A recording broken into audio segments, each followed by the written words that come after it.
Hai, apa kabar semuanya? Semoga kabar Anda baik-baik saja.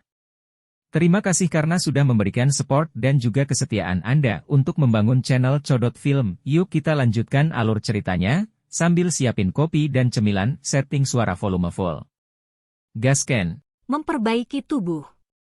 Gelombang udara panas mengalir ke sana kemari di dalam lembah kecil yang tenang, menyebabkan kabut beracun di udara terus-menerus pucat. Ada sesosok manusia duduk di atas batu besar di lembah.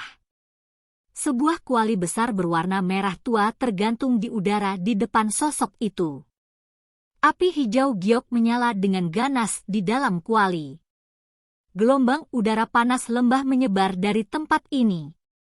Beberapa sosok manusia berdiri 100 meter dari batu yang sangat besar ini. Tatapan mereka tertuju pada kuali obat. Sudah 6 hari. Xinlan melihat sosok manusia yang terfokus pada batu besar itu, menghela nafas pelan, dan berkomentar. Pil obat tingkat 7 tidak mudah untuk disuling. Tentu, seseorang harus meluangkan waktu. Dokter peri kecil tidak terkejut.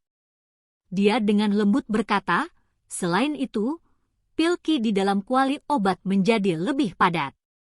Sepertinya tidak akan lama sampai pil terbentuk. Xinlan mengangguk ketika dia mendengar penjelasan dokter peri kecil. Dia baru saja akan berbicara ketika kuali obat, tidak jauh dari sana, tiba-tiba bergetar. Suara mendengung yang jelas berdesir darinya dan bergema di atas lembah. Apa itu? Perubahan tak terduga ini menyebabkan dokter peri kecil dan yang lainnya buru-buru melemparkan pandangan mereka. Pil Qi yang sangat padat tiba-tiba keluar dari kuali obat seperti gunung berapi setelah mengeluarkan suara berdengung. Samar-samar orang bisa melihat asal-usul pil Qi tampaknya dari pil obat bundar yang dibungkus dengan api hijau giok. Apakah ini akan membentuk pil? Dokter peri kecil merasa senang saat merasakan kepadatan pil Qi ini. Di depan fokus kelompok dokter peri kecil, pil Qi yang dimuntahkan dari kuali obat menjadi lebih padat. Pada akhirnya, hampir seluruh lembah dipenuhi oleh aroma pil yang menguatkan perhatian seseorang. Jelas, ini merupakan indikasi bahwa pil akan segera terbentuk. Meskipun pil jiwa kehidupan yin yang berada di tingkat kelas menengah tingkat 7, itu tidak terlalu sulit untuk disempurnakan. Selain itu, dengan pengalaman membantu Tang Zhen dalam menyempurnakan pil bodhisattva api, perbaikan kali ini secara tak terduga mulus. Segalanya tampak berkembang secara alami dan bahkan tidak sedikit pun kesalahan muncul di sepanjang jalan. Xiao Yan perlahan membuka matanya yang menyipit sementara pil Qi dimuntahkan. Dia melihat pemandangan ini dan ekspresi senang muncul di wajahnya. Pil Qi yang memuntahkan menjadi lebih ganas. Pada akhirnya, itu menembus lapisan kabut racun di langit. Setelah dipanggil oleh pil Qi yang padat ini, awan gelap dengan cepat mulai berkumpul di langit. Kegembiraan segera muncul di mata Xiao Yan saat melihat pemandangan ini. Dia tidak berharap pil jiwa kehidupan yin yang menarik pil kilat. Pil lightning, itu adalah sakit kepala terbesar bagi alkemis, adalah sesuatu yang suka dilihat Xiao Yan karena boneka setan buminya akan diperkuat setelah pil lightning refinement. Terakhir kali, boneka iblis bumi diperkuat sampai bisa bersaing dengan bintang Do Zong 8. Xiao Yan bertanya-tanya tingkat apa yang akan dicapai oleh boneka iblis bumi jika mengalami pil lightning lagi. Sementara Xiao Yan dengan penuh semangat memanggil boneka iblis bumi sekali lagi, awan gelap yang berkumpul di langit tiba-tiba berhenti. Setelah itu, mereka menjadi terdistorsi. Meskipun ada beberapa suara gemuruh yang teredam, pemandangan di mana petir memotong udara di kejauhan dan jatuh tidak terjadi. Sebaliknya, setelah beberapa kali menggeliat, awan gelap perlahan-lahan menyebar. Hamburan yang tiba-tiba dari pil lightning itu seperti baskom air dingin yang disiramkan ke kepala Xiao Yan, memadamkan semua kegembiraannya. Ini, mengapa pil lightning menghilang dengan sendirinya? Xiao Yan tercengang saat dia melihat awan gelap di udara sebelum dia tertawa getir sesaat kemudian. Kakak Xiao Yan, kabut racun dalam aliran dewa yang jatuh terlalu tebal. Mungkin itu karena uap racun telah menutupi pil Qi, menyebabkan pil Lightning gagal menemukan targetnya dan berakhir dengan sendirinya. Kelompok Little Fairy Doctor juga tertegun oleh pemandangan ini. Setelah itu, Xin Lan merenung sejenak sebelum akhirnya menangis dengan suara keras. Xiao Yan hanya bisa menganggukkan kepalanya saat mendengar ini. Setelah kelalaiannya sebelumnya, hatinya mengerti apa yang terjadi memang sebagian karena uap racun yang menutupi tanah di sini. Namun, ada alasan lain. Itu adalah pil jiwa kehidupan yin yang tidak dapat menarik pil kilat. Pil obat semacam ini mungkin dianggap sebagai pil kelas menengah tingkat 7, tetapi secara tegas, itu baru saja mencapai tingkat menengah.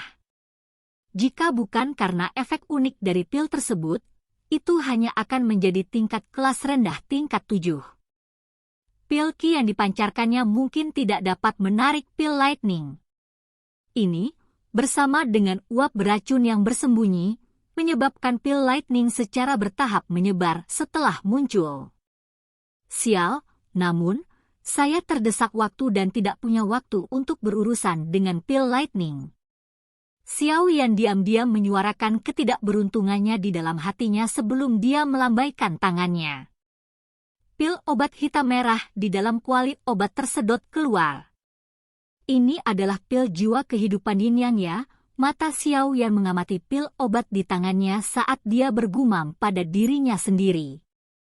Pil obat ini seukuran mata naga. Warnanya hitam dan merah. Itu memiliki permukaan bulat yang mengandung kilau cemerlang. Ketika tangan seseorang menggosoknya, seseorang akan merasakan dinginnya es di satu sisi sementara sisi lainnya hangat, menyebabkan seseorang merasakan kenyamanan yang luar biasa. Karena pil obat telah berhasil disempurnakan, selanjutnya adalah penyempurnaan tubuh. Xiao Yan dengan lembut menghirup udara. Dia secara acak menyimpan kuali obat dan melambaikan tangannya. Sebuah mayat yang tertutup es muncul. Mayat ini adalah milik Yunshan dari Misty Cloud Sect. Awalnya, Xiao Yan telah menyiapkannya untuk Yao Lao saat itu.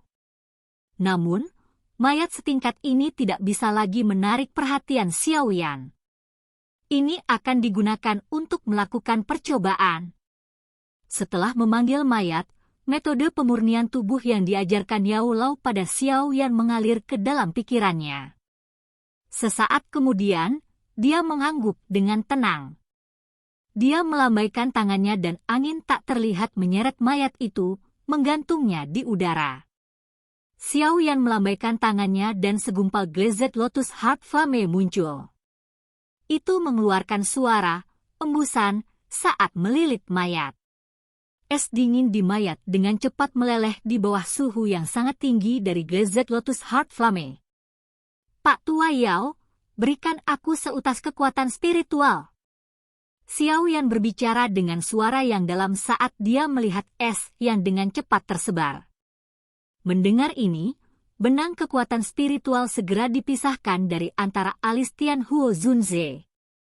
Setelah itu, kekuatan spiritual ini melayang ke Xiao Yan. Xiao Yan meraih kekuatan spiritual dan secara acak melemparkannya ke dalam mayat. Setelah itu, pil jiwa kehidupan yin yang dilemparkan ke Tian Huo Zunze. Konsumsilah. Setelah saya memberikan kata, Anda harus segera masuk ke tubuh ini. Tian Huo Zunze mengangguk dengan ekspresi muram. Dia memasukkan pil obat ke dalam mulutnya tanpa ragu-ragu. Kegembiraan berkedip di matanya. Xiao Yan dengan cepat mengeluarkan botol giok dari cincin penyimpanannya setelah melihat bahwa Tian Huo Zunze telah mengonsumsi pil obat. Bagian dalam botol giok dipenuhi dengan darah berwarna ungu merah. Energi yang sangat liar dan keras merembes keluar darinya. Ini adalah Essential Blood of the Sky Poison Dragon Scorpion Beast. Tangan Xiao Yan meremas dengan kekuatan besar dan botol giok itu pecah. Sekelompok besar darah cair tersebar. Dengan lambaian tangan Xiao Yan, semua darah mendarat di tubuh yang dikelilingi oleh api. Gelombang suara mendesis tiba-tiba keluar saat cairan darah baru saja bersentuhan dengan mayat. Orang bisa melihat kulit jenazah mulai membusuk dengan cepat. Perubahan ini tidak menyebabkan ekspresi Xiao Yan berubah. Setelah pandangan acuh tak acuh, Xiao Yan memerintahkan Glazed Lotus Heart Flame dan tiba-tiba meningkatkan suhunya. Menyusul peningkatan suhu Glazed Lotus Heart Flame, darah yang menempel pada mayat mulai perlahan meresap ke dalamnya dengan cara yang aneh. Daging yang awalnya putih pucat secara bertahap diisi dengan kehidupan ketika darah esensi bergabung dengannya. Sekitar setengah jam setelah darah esensi secara bertahap bergabung ke dalam mayat, mata tertutup rapat, Yunshan tiba-tiba terbuka. Matanya yang kosong berisi kekuatan hidup yang berfluktuasi. Tentu saja, kekuatan hidup ini bukanlah kekuatan hidup Yunshan. Sebaliknya, itu karena benang jiwa dari Tianhuo Zunze. Ketika Yunshan membuka matanya, Xiao Yan tiba-tiba menjerit dalam-dalam, "Pak Tua Yao, masuk!" Tianhuo Zunze, yang sudah menunggu pesanan di samping, dipenuhi dengan kegembiraan saat mendengar teriakan Xiao Yan. Setelah itu, sosok ilusinya bergegas ke dalam mayat. Setelah itu, dia menembus Glazed Lotus Heart Flame dan menerkam ke dalam mayat, yang ditutupi dengan cahaya berwarna merah. Riak hitam merah aneh terpancar dari tengah alis Tianhuo Zunze saat jiwanya melakukan kontak dengan mayat. Riak menyebar dengan kecepatan seperti kilat saat menutupi seluruh tubuh. Engah! Jiwa Tianhuo Zunze dan mayat itu tiba-tiba bertabrakan saat riak hitam merah menyebar. Kali ini, tabrakan tidak mengusir jiwa.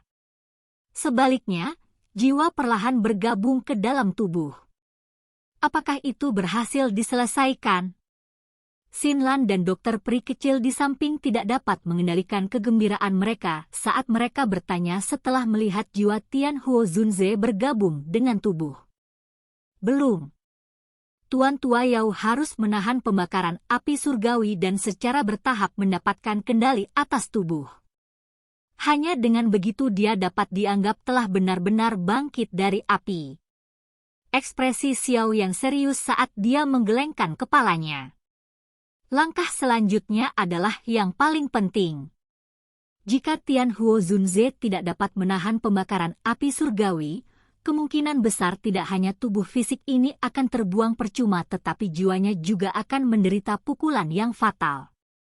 Kalian berdua harus menuju ke pintu masuk lembah dan berjaga di sana. Boneka iblis bumi akan membantu Anda. Ingat, jangan izinkan siapapun masuk. Xiao Yan menginstruksikan mereka dengan suara yang dalam. Dokter peri kecil dan Xinlan mengangguk ketika mereka mendengarnya. Mereka meraih boneka iblis bumi dan perlahan mundur. Akhirnya, mereka berhenti di pintu masuk lembah. Xiao Yan mengalihkan pandangannya setelah melihat ini. Dia melihat mayat itu dengan ekspresi yang menyakitkan, terbakar di dalam api surgawi di udara. Tinjunya perlahan mengencang. Kamu harus bertahan. Pembakaran api surgawi berlanjut selama 2 hari. Meskipun demikian, nyala api yang membakar di luar mayat tidak menghilang. Namun, rasa sakit di wajah mayat itu berangsur-angsur berkurang, mungkin karena mati rasa. Selain itu, aura perkasa yang tersembunyi diam-diam muncul di dalam tubuh. Hari lain berlalu. Di hari ini, suara angin kencang tiba-tiba muncul dari kejauhan dari lembah yang sudah lama sunyi. Sesaat kemudian, seorang pria berpakaian putih membawa tongkat jalan berbentuk ular perlahan muncul di suatu titik sekitar 100 meter dari pintu masuk lembah. Banyak sosok putih muncul satu demi satu di belakangnya. Kabut racun lembah dewa yang jatuh ini benar-benar terlalu tebal. Itu bahkan menyembunyikan aroma monster core. Namun, akhirnya kami menemukan mereka. Orang tua yang memegang tongkat jalan berbentuk ular itu memandangi lembah. Senyumannya sangat pekat. Silahkan pergi ke. Oke guys, jangan lupa like, comment, share, and subscribe di channel Codot Film. See you next video. Peace out and bye-bye.